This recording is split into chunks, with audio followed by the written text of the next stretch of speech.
Bem-vindo ao podcast 1844.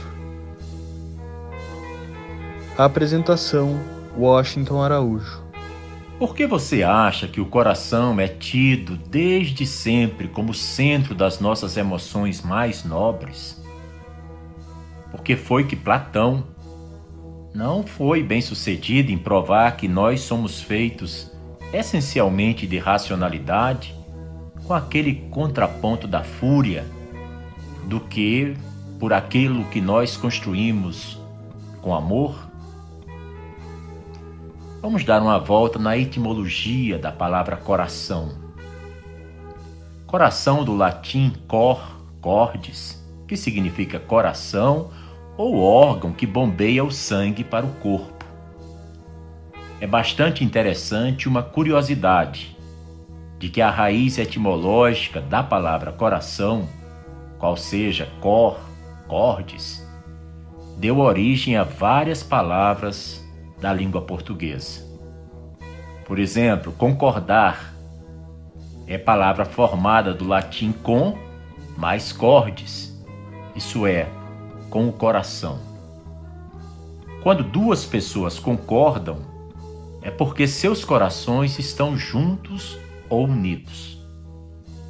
Já discordar, por outro lado, é exatamente o oposto. Vem do latim dis, que significa separar, mais cordis, que significa coração. Quem discorda, portanto, afasta-se do coração do outro. Recordar, por sua vez, quer dizer trazer de novo ao coração. A expressão saber de cor também vem diretamente do latim, saber de coração, isto é, de memória. Também podemos destacar a palavra coragem, que deriva do latim cor, e para os antigos romanos, o coração era a fonte da coragem.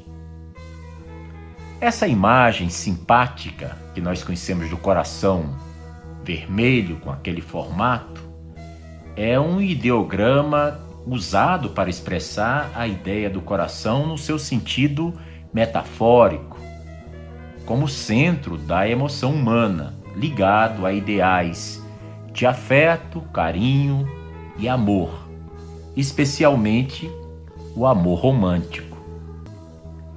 Antes do século XIV, o formato do coração não era associado com o significado da metáfora do coração. A forma geométrica em si é encontrada em fontes muito mais cedo e mais antigas, mas nesses casos não retratam um coração, mas uma folhagem.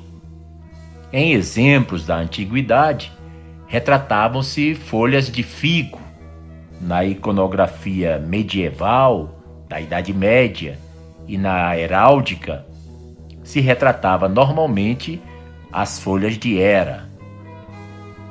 A combinação da forma de coração e seu uso dentro da metáfora coração só foi desenvolvida no final da Idade Média. Então, o conhecido símbolo do amor que o coração representa foi desenvolvido no século XV, mas se tornou bastante popular no século XVI. O coração, desde então, é o símbolo das emoções por excelência. É como se todos os nossos sentimentos por ele passassem e nele deixassem suas marcas, tanto as boas quanto as ruins. Milenar, essa concepção tem servido de matéria-prima para os poetas ao longo da história. E agora, a ciência está mostrando que a influência das emoções sobre o coração vai muito além da beleza da poesia.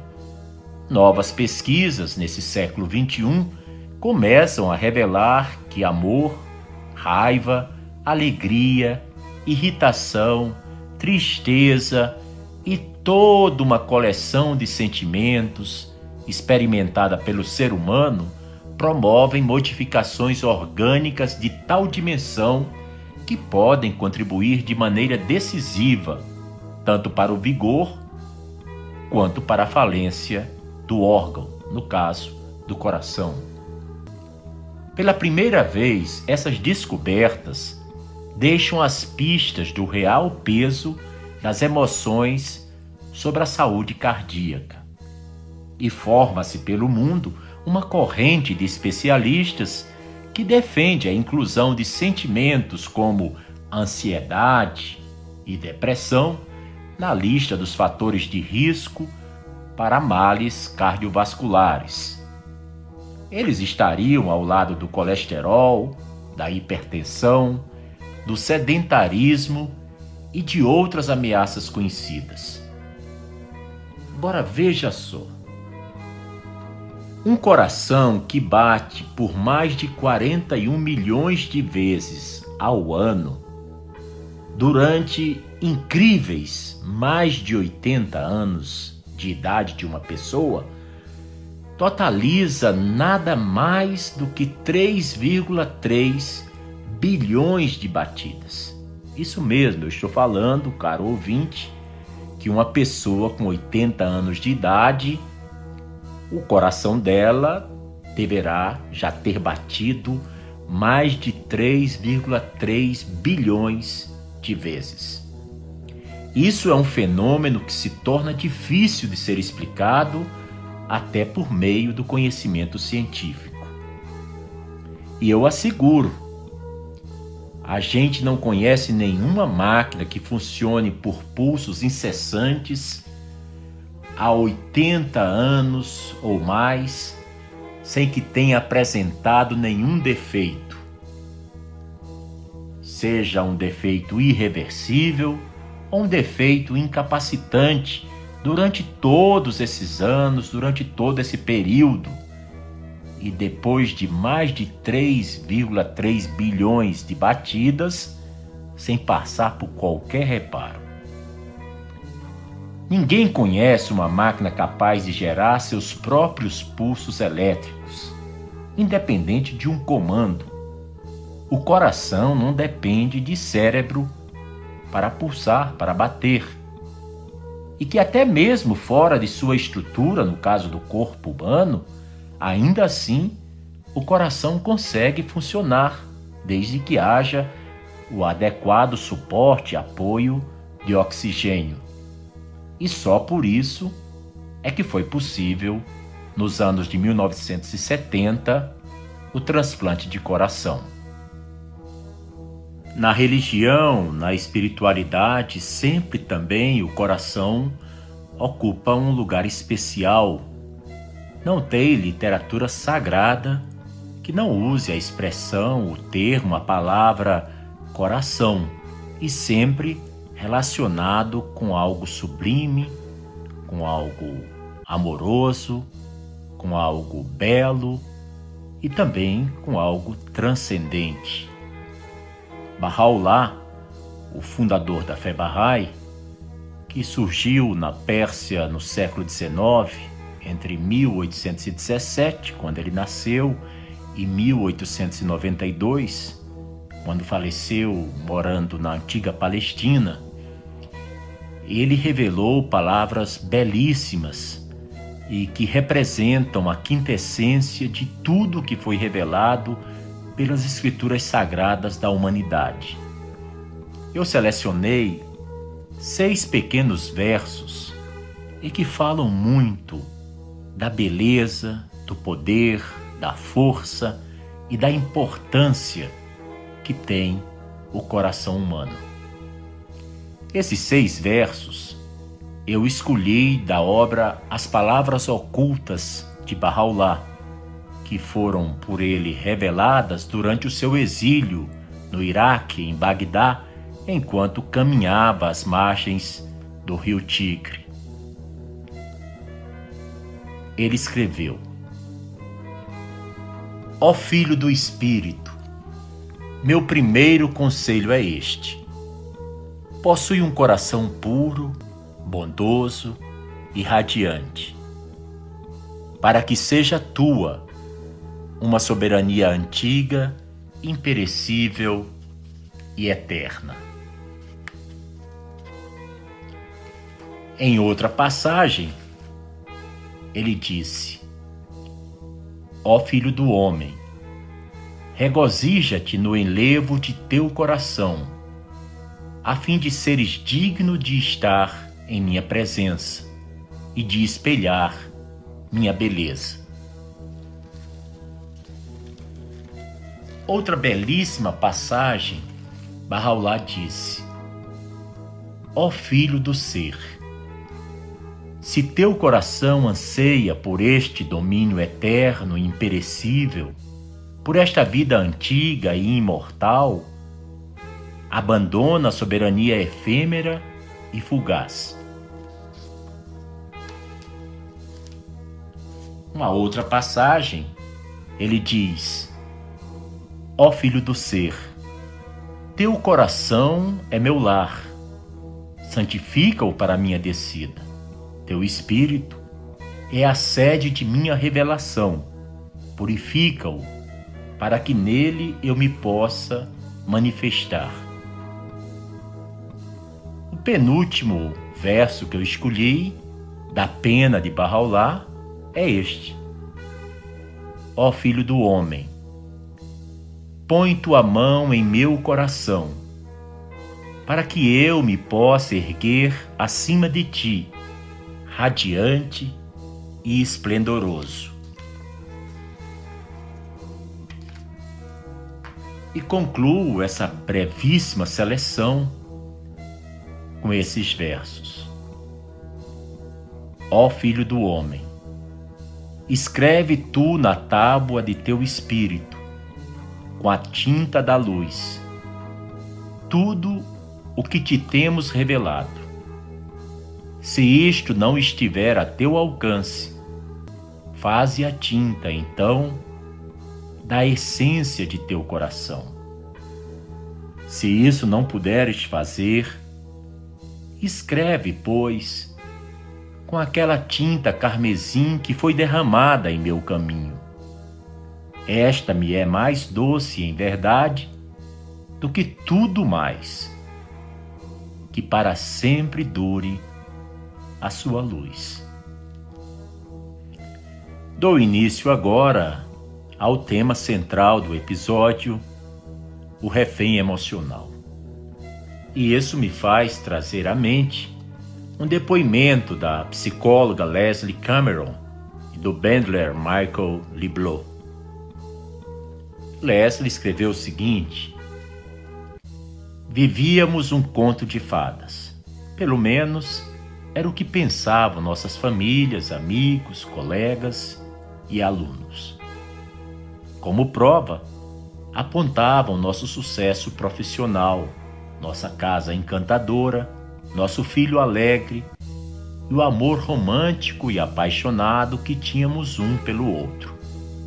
Mas por trás das armadilhas do sucesso profissional, oculta das pessoas que nos cercavam, na verdade, nossa vida era um tormento. Éramos reféns de uma força poderosa e pouco compreendida, nossas emoções. Nas primeiras tentativas para nos libertar delas, aprendemos a dar valor à seriedade de nossa luta e também descobrimos que nós não estávamos sozinhos. Todos nós somos, de uma maneira ou de outra, reféns de nossas emoções. Algumas pessoas sentem-se presas e reprimidas por temerem a intensidade da sensação de incapacidade, tristeza, de mágoa e rejeição.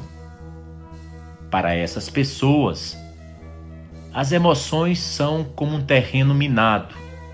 Aqueles que, quando assistíamos filmes sobre a guerra do Vietnã, as pessoas pisavam na terra e de repente explodiam, porque aquele terreno estava cheio de minas. E então, as pessoas passam pela vida pisando nas pontas dos pés, tentando evitar sentimentos perigosos. e, ao primeiro sinal de uma forte reação emocional, recuam, se retraem, evitam assim situações carregadas emocionalmente, como discutir com o companheiro, visitar um doente com câncer ou um amigo com depressão. Tudo isso para se pouparem da dor e da rejeição é que evitam o contato mais íntimo com outras pessoas. E fogem também dos desafios profissionais, porque somente assim acreditam e podem evitar surpresas desagradáveis, como a impressão de incapacidade.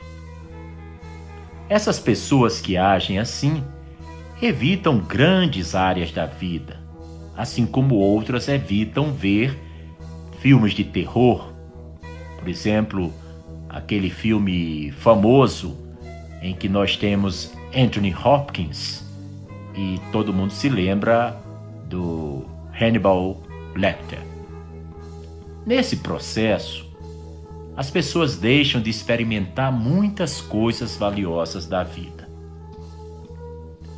Já outras pessoas jamais conseguem expressar seu potencial porque suas emoções, como medo, incapacidade, dúvida, impedem-nas de tomar uma decisão e de correr um risco. Como reféns de suas emoções, estão como que paralisadas.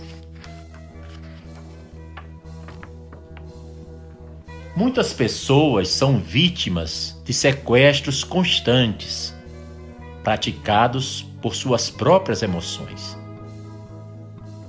As emoções fortes as abatem, como uma série de ondas, afastando-as dos pensamentos ou atividades em que estavam envolvidas.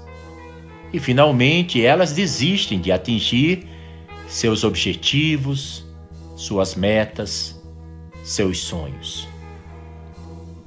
Outras pessoas são seduzidas pela sensação de conforto, que lhes trazem algumas poucas emoções familiares. Essas tornam-se cegas à grande gama de colorido, de matizes e sombra da paleta de emoções que, de direito nato, pertence a todo ser humano. Mas o preço que pagam por isso é uma vida profundamente empobrecida. Há também pessoas que são escravas das emoções de outras pessoas. Uma senhora se enquadrava nesse caso e foi relatada pela Leslie. E ela contava que, se seu marido estava confiante em fechar um negócio, ela assim se sentia aliviada. E enquanto os filhos estivessem contentes, ela também estaria contente. Se sua melhor amiga achava que podia salvar seu casamento, essa senhora ficava aliviada, descansada. Porque sua capacidade de sentir emoções dependia inteiramente das reações das outras pessoas. Seu equilíbrio emocional dependia do humor dos outros. Mas cada vez que o humor das outras pessoas mudava, o que acontece com frequência, era como se lhe tivessem puxado o tapete debaixo dos pés. Ela passava então grande parte de seu tempo tentando melhorar o humor dos outros, para que também pudesse ter um momento de prazer. Ela parecia um equilibrista tentando manter 15 pratos na ponta de uma vara o dia inteiro, todos os dias.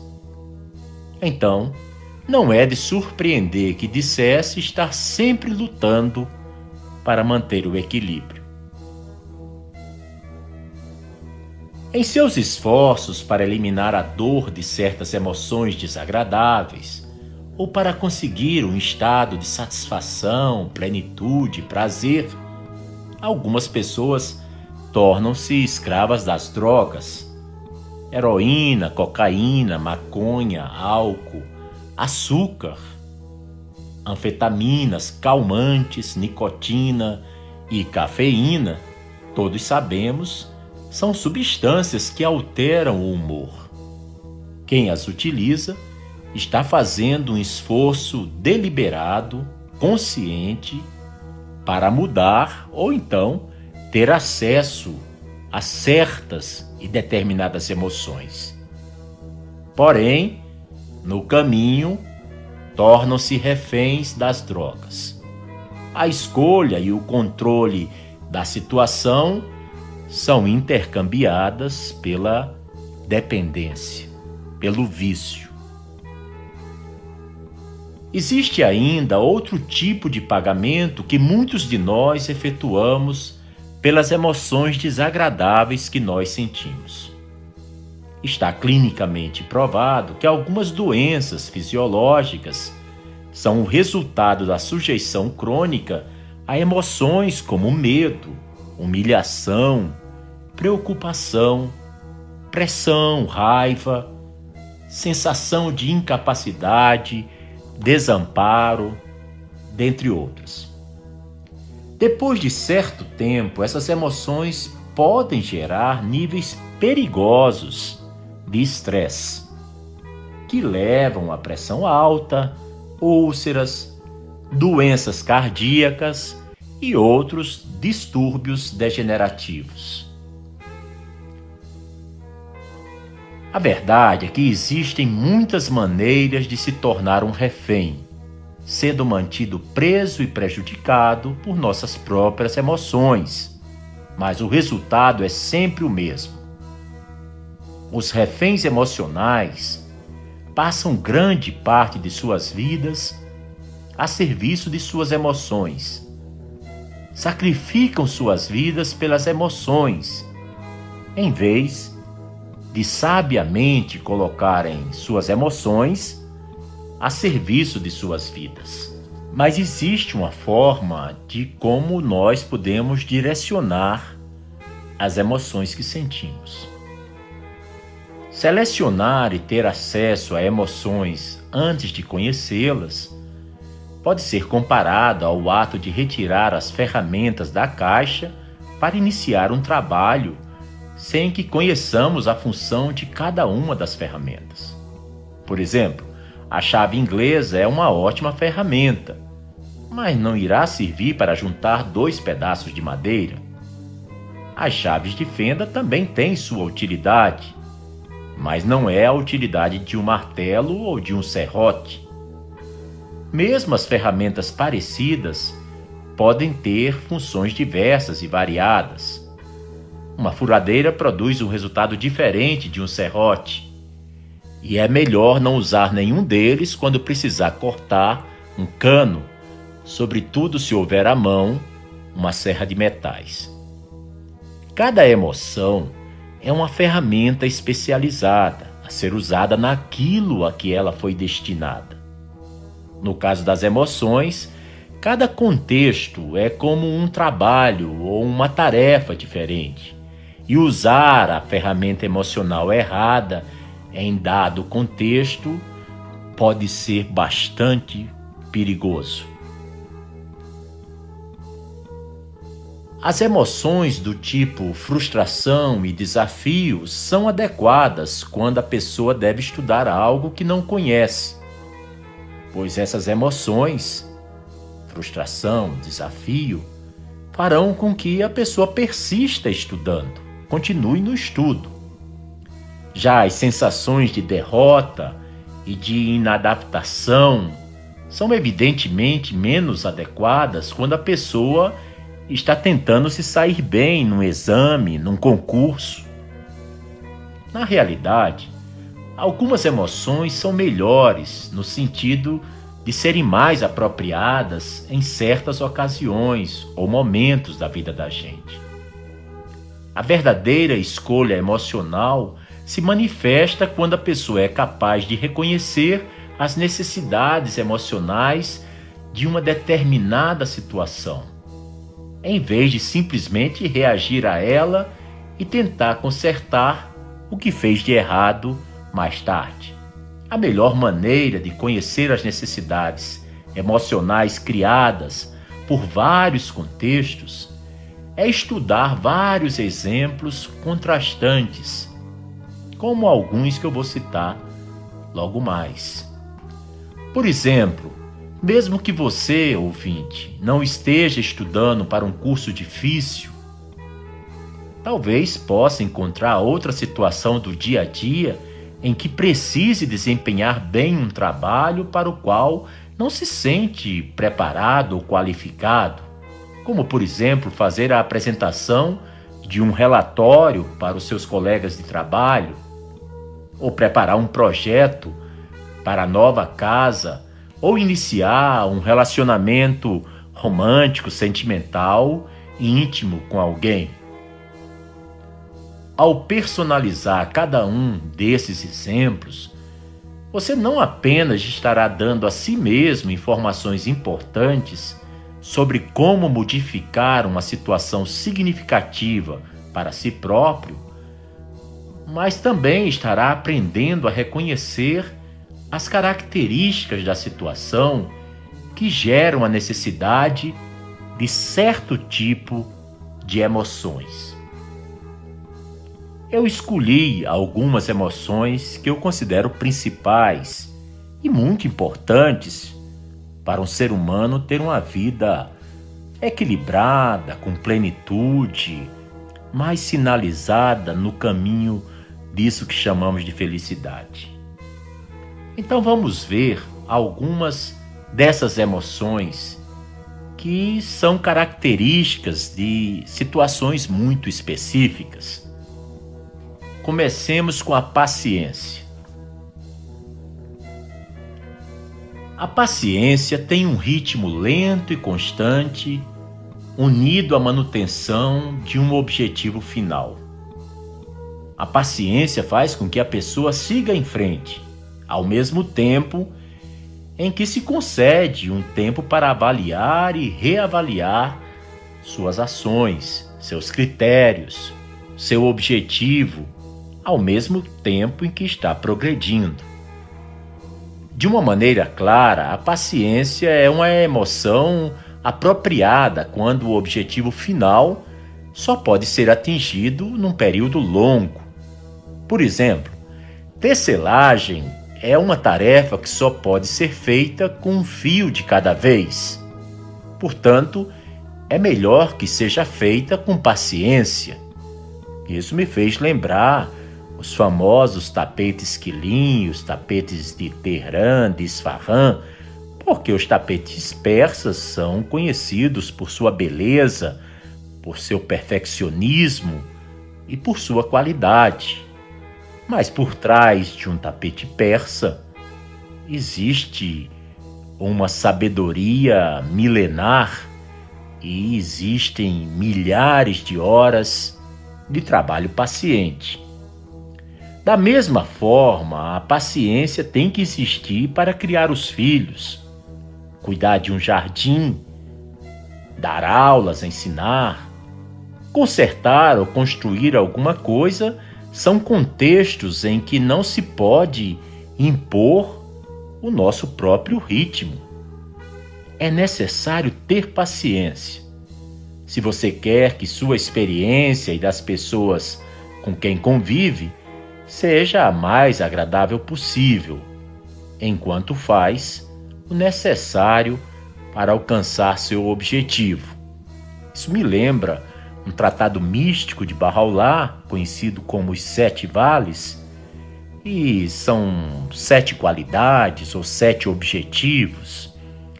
E o primeiro vale ele chama de o vale da busca. E você atravessa esse vale montado num cavalo, um corcel, que ele diz que é o cavalo da paciência, o corcel da paciência. Para você fazer uma busca, você precisa ter paciência. Mas não é adequado ter paciência quando nos deparamos com consequências negativas, iminentes, caso não atinjamos nosso objetivo. Se a casa está pegando fogo, é melhor agir rapidamente. Sair logo buscando ajuda, sair de casa, salvar as pessoas dentro de casa, salvar os animais domésticos, correr, pegar a mangueira, colocar na torneira. Tudo isso é mais útil do que ter paciência. Da mesma forma, em geral, não é útil ter paciência em uma situação em que se esteja sendo explorado. Por exemplo, quando o marido bate na mulher, ou quando sempre é relegado a segundo plano na época das promoções do trabalho. Se o marido bate na mulher, ela não pode ter paciência, tem que logo fazer um boletim de ocorrência. Ou alguém que tenha testemunhado ou saiba que há um espancamento do marido na mulher dele, a polícia, a autoridade, alguém tem que ser chamado. Isso não se pode ter paciência. Também o exemplo que eu dei, se você está sempre sendo preterido, colocado de lado, quando os outros são promovidos e você sente que é exemplar, faz seu trabalho muito direito, muito consciencioso, com muita responsabilidade, não adianta ter paciência, vou esperar mais 2, 3 anos, quem sabe eu venha a ser promovido. Então a paciência para isso não serve. Em outras palavras, aqueles contextos em que é perigoso deixar que as coisas aconteçam no seu devido tempo são inadequados para se ter paciência, como vimos nesses 2 últimos exemplos. Agora eu vou falar para vocês sobre a emoção chamada calma. A calma é uma fantástica emoção quando nos preparamos para dormir. Enquanto relaxamos e meditamos, ou enquanto estamos de férias, ou admirando uma bela paisagem. A gente tem que lembrar de que não estou falando de agir com calma, mas sim de sentir com calma. Praticamente qualquer situação em que não há nada a fazer, não demanda nenhuma ação, isso pode ser melhorado a gente se sentindo calmo. Porém, sentir-se calmo torna-se inadequado quando estamos em uma situação em que devemos reagir com presteza, com rapidez, ou então em uma situação de aprendizado que exija da gente atenção, foco. Apesar de parecerem semelhantes em muitos casos, existe uma grande diferença entre estar calmo e ser paciente. A paciência implica um objetivo final a longo prazo. Já a calma, por outro lado, ele não necessita de nenhum objetivo. Vou discorrer um pouquinho agora sobre a emoção chamada determinação. Sim, uma pessoa que é determinada está expressando uma emoção. E a determinação é essencial quando desejamos melhorar nossa saúde física, fazer nossos negócios darem certo, ou terminar um curso universitário, um mestrado, um pós-doutorado. Sentir-se determinado pode ter um imenso valor quando temos de fazer um esforço constante para realizar alguma coisa, alguma meta. O estreito foco de atenção que caracteriza a determinação, em grande parte responsável por atingirmos nossos objetivos, também pode ser inadequado ou perigoso se de alguma maneira ameaçar nosso bem-estar. Junto com o sentimento de determinação, há um conjunto de antolhos que nos mantém concentrados em nossos objetivos, sem nos darmos conta de qualquer outra coisa que aconteça ao nosso redor que nada tem a ver com o objetivo que pretendemos alcançar.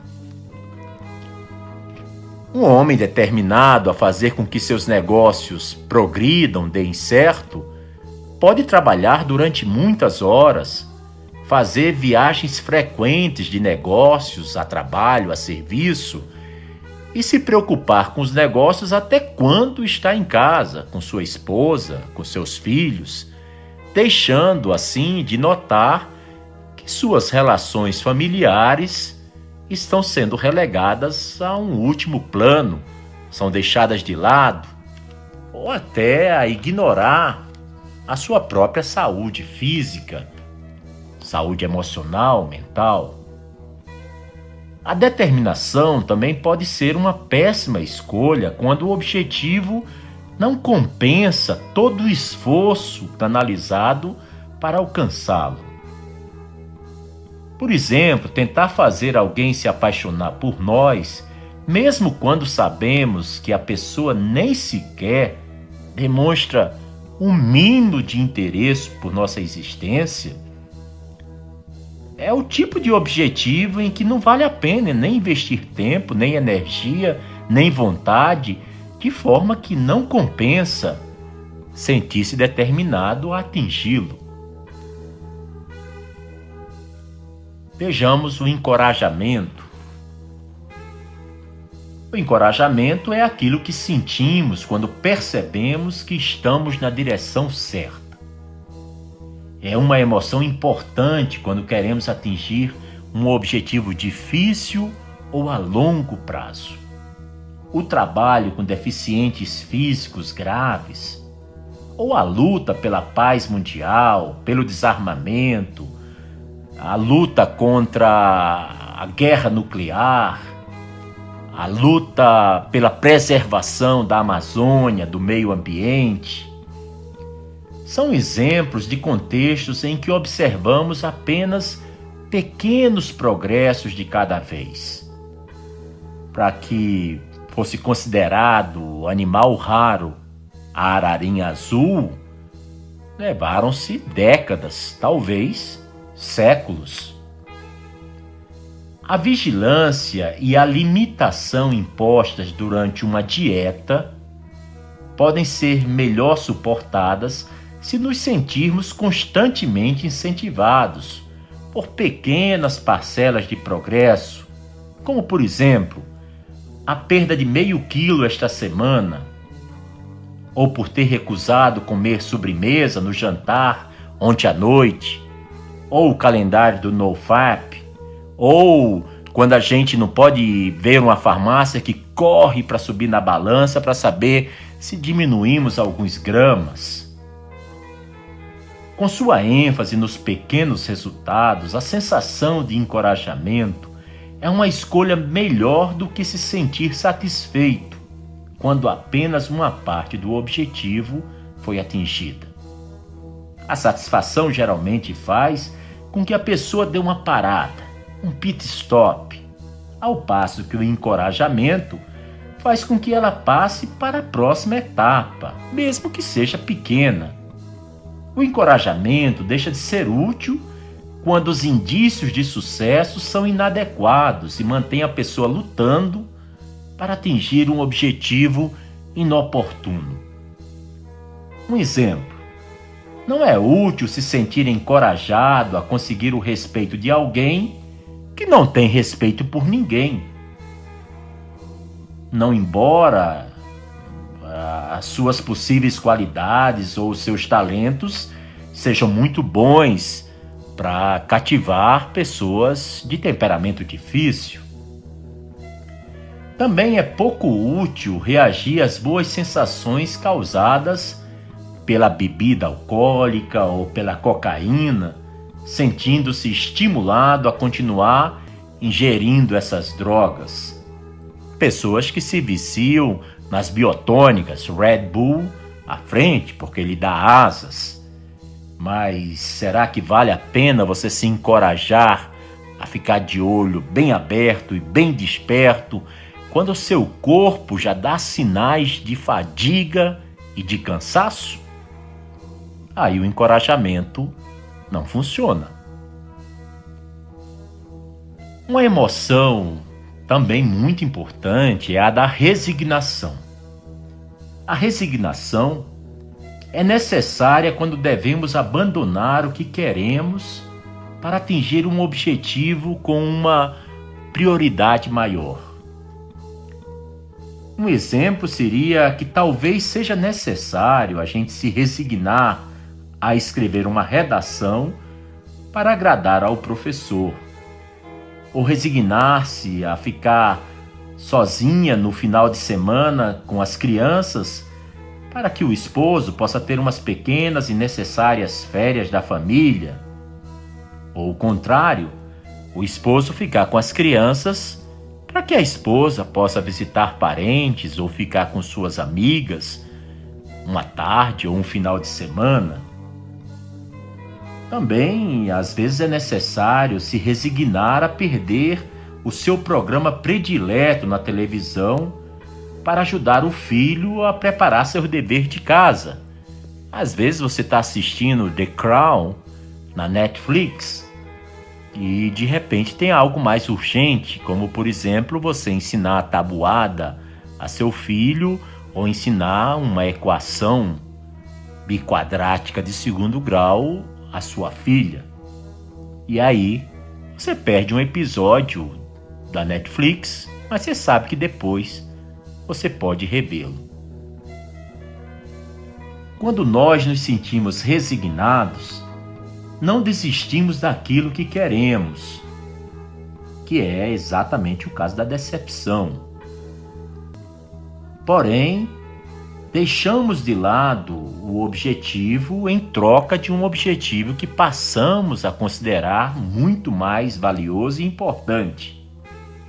É melhor sentir-se resignado apenas a respeito daquilo que seja a curto prazo ou passageiro, como escrever um relatório frustrante, cacete, ou ficar sozinho com as crianças durante o final de semana.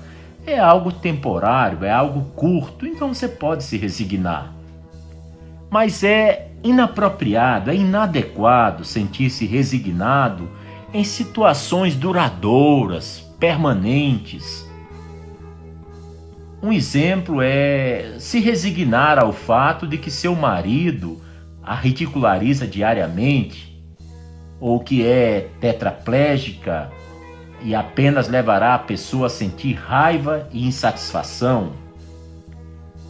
Em situações assim, a resignação serve apenas como uma ponte temporária para criar a determinação de se tomar uma decisão a esse respeito, como no caso do abuso, do espancamento por parte do esposo, ou para a aceitação, como no caso da tetraplegia. Vejamos a emoção que é a aceitação. A aceitação é algo que deve ser sentido em relação à nossa altura, às eternas indagações dos nossos pais sobre o nosso casamento, o fato de a nossa filha gostar de rock punk, ou de piercings, ou de tattoos, a falta de interesse do nosso filho pelos esportes, pela academia, ou o hábito do nosso melhor amigo de ficar mascando chicletes de boca aberta ou palitando os dentes. São coisas que ou não podemos mudar ou não vale a pena fazer o esforço para tentar mudar. Em tais situações, geralmente é mais adequado aceitar a maneira como são as coisas para que possa devotar tempo, dedicar tempo e energia a outros objetivos que possam realmente ser influenciados. A aceitação libera a pessoa de continuar perseguindo o seu objetivo e, com isso, torna-se uma emoção inaceitável se for usada apenas para desistir de um objetivo perfeitamente atingível, factível, um objetivo válido.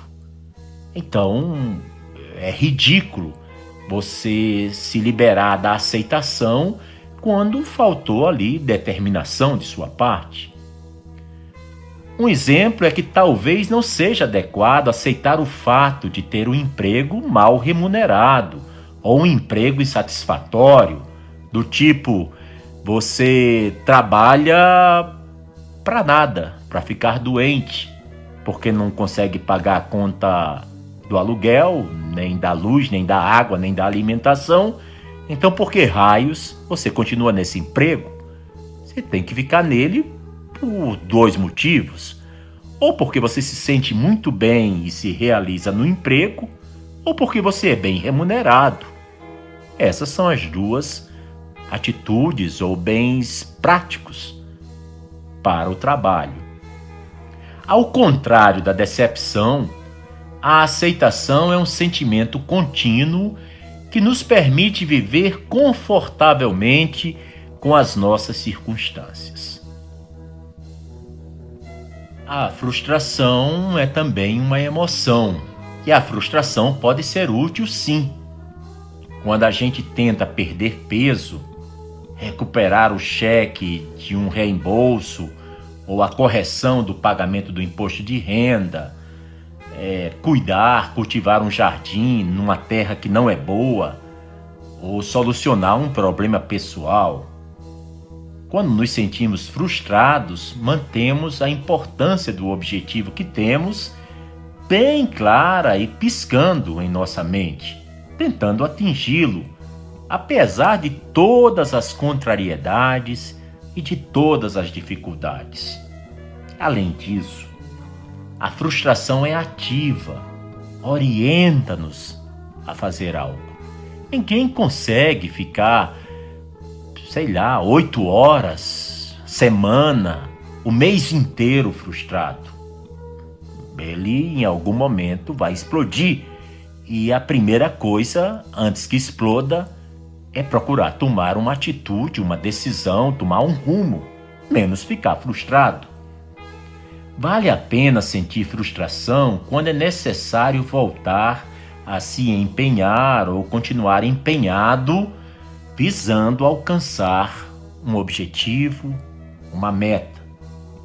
Mas, a partir do momento em que a pessoa estiver efetivamente empenhada, é melhor então passar para outra emoção, pois o desprazer da sensação de frustração pode impedir a pessoa de reagir de maneira adequada à fonte da frustração. A frustração funciona bem como uma espécie de ponte temporária para emoções mais eficientes do ponto de vista comportamental, como a curiosidade, a paciência ou a determinação. A frustração não é útil, absolutamente não é útil nas situações em que nos deparamos com objetivos que são descartáveis. Por exemplo, é quase sempre inútil e mesmo fútil sentir-se frustrado tentando fazer com que nossos filhos adultos vivam da maneira como nós achamos melhor. Cada um tem seu sonho e cada um tem que lutar para realizar seu sonho. Cada um tem sua vida e cada um deve viver sua própria vida. Falemos agora da decepção. A decepção é aquilo que sentimos quando um relacionamento sobre o qual depositávamos grandes esperanças acaba assim do nada, acaba de repente.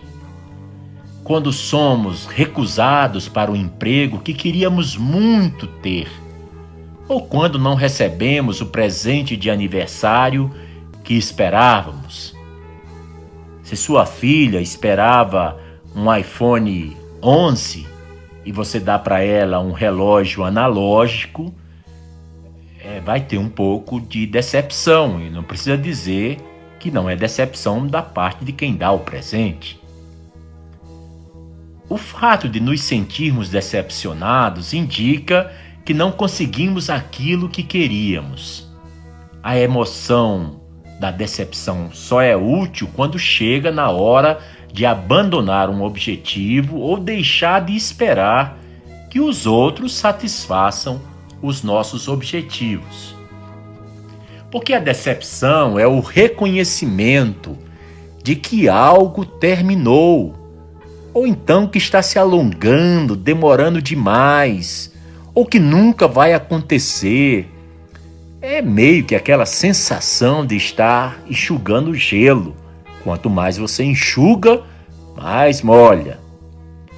A decepção é o reconhecimento de que algo terminou e é o que possibilita a pessoa liberada daquele objetivo passar a buscar um outro objetivo, uma outra meta. Mesmo quando um relacionamento chega ao fim, algumas pessoas frustradas ou com ciúmes, ainda comprometidas de maneira desagradável e inútil. A decepção, entretanto, gera apenas uma sensação de envolvimento passivo, que ajuda a impedir de continuar lutando. Claro que existem momentos em que vale a pena continuar lutando. É inadequado sentir-se decepcionado quando queremos continuar a perseguir um objetivo. Eu quero passar no concurso do Senado Federal, no concurso do Supremo Tribunal Federal. Bem, você não passou nesse concurso, não tem por que você abandonar. Já estava estudando tanto, continua. Quando surgir outra vez o concurso, estará muito mais capacitado e preparado para alcançar seu objetivo, sua meta. É interessante a gente observar que quando a gente quer continuar a perseguir um objetivo, quando ainda não chegamos, por exemplo, ao nosso peso adequado, se eu tenho 1,72 m, eu não vou me sentir bem pesando 100 quilos. Eu tenho que fazer alguma coisa. Por exemplo, a gente tem que descobrir que as lições de dança não irão nos transformar no Fred Astaire, ou reconhecer que nosso casamento está passando por uma fase delicada. Tudo isso é muito importante que a gente saiba estar de olho bem aberto. Bem, eu quero falar de mais duas emoções que são essenciais também. Todas as emoções são essenciais porque todas elas são humanas. Nós temos um repertório de emoções, nós não somos preto no branco nem branco no preto. Existe todo um degradê.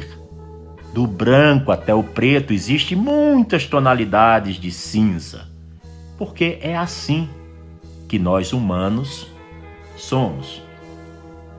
Então eu vou falar um pouquinho sobre a prudência.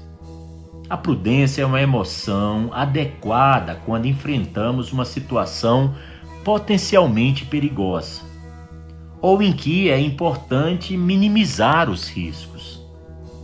Mesmo sendo muito excitantes, os esportes aquáticos podem ser muito perigosos, tornando-se imperativo que a prudência seja incluída entre os sentimentos de excitação, de espanto e de prazer. Pessoas também que fazem montanhismo, os alpinistas, eles têm que ter prudência. Eles não podem achar que são bambambam, não são essa Coca-Cola toda. Todos nós temos limites e o nosso corpo mostra muito bem isso a cada momento, a cada hora que nós vivemos. Também é muito útil ser prudente quando suspeitamos que estamos certos em sentir ciúme do nosso companheiro, da nossa companheira, pois um comportamento impulsivo, acusar, espionar ou se retrair desconfiadamente, pode desnecessariamente pôr em perigo tanto o relacionamento ou o casamento de vários anos, 5, 6, 8, 10 anos ou mais. Porque a verdade é que quando a gente põe um relacionamento já muito consolidado em perigo, o nosso bem-estar também fica em perigo. O sentimento de prudência é inapropriado quando estamos numa situação conhecida ou que não apresenta perigo algum, pois ele ocupa muito espaço na nossa mente com raciocínios sobre como evitar ou como reagir a possíveis perigos, na maioria das vezes, perigos absolutamente imaginários. Nós criamos essa sensação de perigo.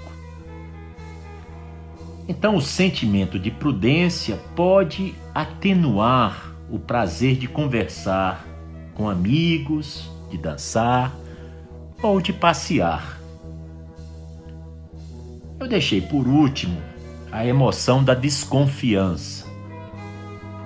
É interessante a gente refletir um pouco sobre a desconfiança, porque é ela que sentimos quando uma pessoa conhecida que sabemos que nos odeia passa inexplicavelmente a agir de maneira amistosa. Você sabe que uma pessoa não gosta de você e de repente, sem mais nem menos, começa a ser muito carinhosa com você. É o famoso abre o olho e fica com o pé atrás. Em tal situação, reconheçamos que existe uma assimetria entre o seu comportamento anterior e o atual. Uma pessoa hipócrita, você reconhece a hipocrisia. E, por mais que ela se esforce, dificilmente será a rainha da lealdade ou o rei da sinceridade absoluta. Da mesma maneira, um empreiteiro que promete terminar as obras em sua casa na metade do tempo de qualquer outro mestre de obras ou empreiteiro, porém, se ele tem a reputação de protelar seu trabalho, você já deve levantar suspeitas. É para isso que serve a desconfiança. Lembra daquele ditado? Quando a esmola é grande demais, pois é, até o santo desconfia. Também é bom desconfiar quando um colega de trabalho que sempre contou detalhes da nossa vida particular e conversas embaraçosas aos nossos chefes, aos nossos superiores, de repente declara que é o nosso melhor amigo, nosso amigo de infância.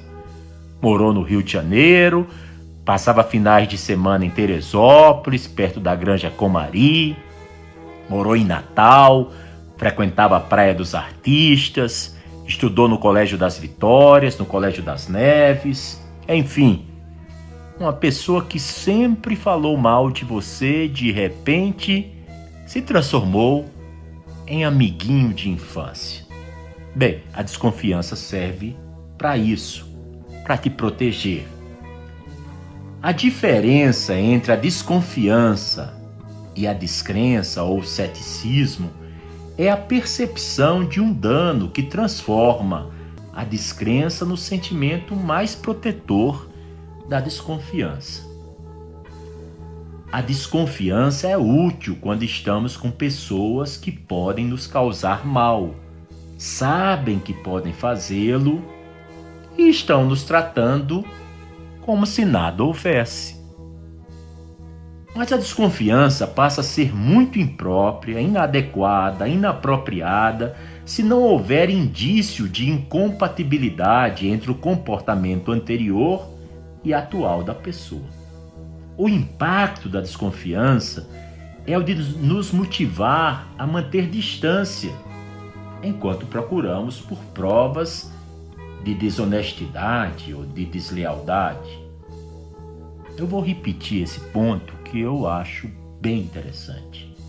O impacto da desconfiança é o de nos motivar a manter distância, enquanto procuramos por provas, sinais, indícios de desonestidade e deslealdade.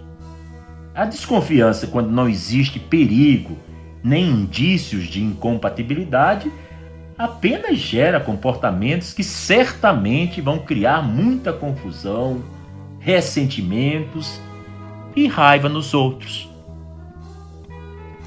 Então, nós temos que aprender a direcionar nossas emoções. A capacidade de refletir sobre as emoções em termos de sua utilidade no contexto de certas situações é fundamental para a escolha emocional. É uma questão de encontrar o instrumento certo para cada ocasião. Já demos vários exemplos de diversas emoções e as situações em que essas emoções são adequadas ou são inadequadas. Mas agora nós devemos ter a oportunidade de possuirmos uma ideia do direcionamento importante para nossas experiências e situações especiais, e então ficarmos cada vez mais familiarizados com o processo de se encontrar a melhor emoção, a melhor ferramenta para cada situação, para cada contexto. Um exercício simples. Primeiro, pense numa situação comum. Imagine-se naquela situação de forma clara e bem detalhada. O que é que você percebe? O que é que você consegue ouvir? Quando você tiver conseguido imaginar bem a cena, escolha uma emoção. Imagine-se sentindo aquela emoção naquele contexto familiar para poder descobrir qual será a sua reação. Após examinar bem sua reação, escolha outra emoção e imagine-se sentindo-a no mesmo contexto. De que forma sua reação à situação muda em resposta a essa nova emoção? Mantendo a mesma situação, examine então quantas emoções você desejar examinar e observe as mudanças em suas reações.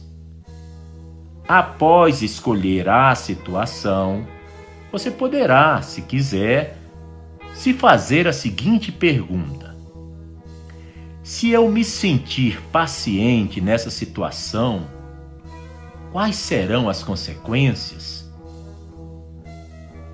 Por exemplo, se você se sentisse curioso quando era estudante, isso faria manter sua atenção nos estudos. Se você se sentisse deslocado quando era estudante, isso levaria a participar menos e ter menos preocupação, dúvida e confusão. Se você fosse impertinente quando era estudante, isso levaria a discutir a respeito do material e do conteúdo do curso. Se você se sentisse apático quando era estudante, você com certeza perderia coisas importantes, pois estaria simplesmente desligado das coisas ao seu redor. Agora veja uma situação. A situação de conhecer novas pessoas. Se você se sentir amistoso, poderia entrar em contato e se sentir envolvido na situação. Se você se sentir espantado ao conhecer novas pessoas, você não irá agir com naturalidade. Se você se sentir preocupado, apreensivo ao conhecer novas pessoas, você ficará com o pé atrás e teria até dúvida em se expressar. E se você se sentir desconfiado quando está conhecendo novas pessoas, isso certamente poderia gerar comportamentos defensivos ou até ofensivos, com a arrogância e comentários abusivos. Eu dei aqui 4 exemplos de uma situação de conhecer novas pessoas. Algo agora bem comum no Brasil, com mais de 13 milhões de desempregados, vamos supor que a situação seja a entrevista para um emprego. Se você se sentir motivado, você estará relaxado, confiante, falando alto e bom som e agiria de forma congruente, adequada com as suas capacidades. Se você numa entrevista para um emprego, se você se sentir alerta, você poderá sintonizar com aquilo que deseja o entrevistador e conseguiria chegar a acordos internos dentro de você sobre o que você deve dizer e fazer durante a entrevista. Durante a entrevista para emprego, se você se sentir ansioso, essa ansiedade fará você suar e você não conseguirá mostrar suas melhores qualidades ao entrevistador. Agora vamos pensar na situação de fazer um teste. Se você sentir ambição, poderá se esforçar e, quem sabe, mais do que o exigido. Eu estou falando teste, mas pode ser um concurso público, por exemplo, para professor da Universidade Federal do Rio de Janeiro. Na situação de você estar fazendo a prova para um concurso, se você se sentir competente, você irá fazer o teste de maneira calma, levando o tempo que for necessário e poderia usar melhor os seus conhecimentos. Se ao fazer um teste você se sentir apavorado, com o pavor, você não conseguirá usar bem seus conhecimentos e com certeza você terá um desempenho péssimo, horrível, abaixo de 0. Se você se sentir agitado numa prova, num exame, num concurso, essa agitação vai fazer você cometer erros bobos, daqueles que quando você olha o gabarito diz: mas que babaca que eu sou, como é que eu deixei passar uma questão tão simples? Até uma criança de 6 meses de idade saberia a resposta. Se num exame, num concurso, você se sentir apático, você não se esforçará. Não colocará sua mente alerta para lembrar da matéria que você estudou durante meses, talvez até anos. Você apático passearia pela pergunta sem nem ter entendido, já vai riscando, colocando um X no primeiro que você acha que é, porque a apatia, ela faz você não se esforçar. Claro, a maneira como a gente, cada um de nós em especial, reagiria e se comportaria ao sentir algumas dessas emoções que eu falei agora nos exemplos, pode ser bem diferente das várias possibilidades que eu estava sugerindo a vocês. A maneira como cada um reage em uma situação específica é determinada também pela nossa história pessoal, pela nossa personalidade e pelos recursos que nós temos. Recursos como tempo para o estudo, livros adequados para a leitura, pessoas motivadas que nos acompanham durante o estudo e por aí vai. Foi bastante extensa a pesquisa para a produção e realização deste episódio.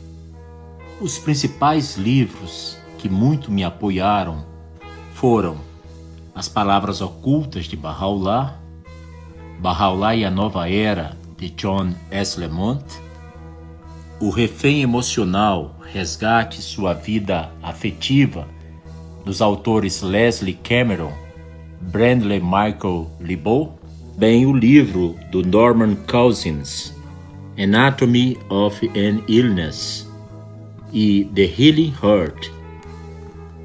Foi utilizado bastante o livro de Charles Darwin, The Expression of the Emotions in Man and Animals, e o livro de Edward Hall, The Silent Language e The Hidden Dimension.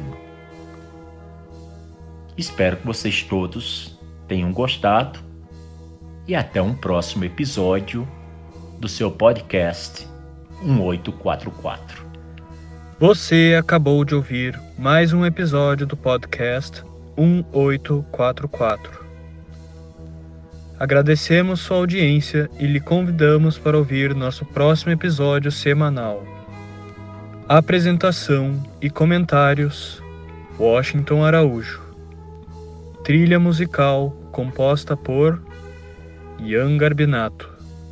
Sonoplastia e edição de áudio Shahin Nasrabadi. Vinhetas Diogo Garbinato.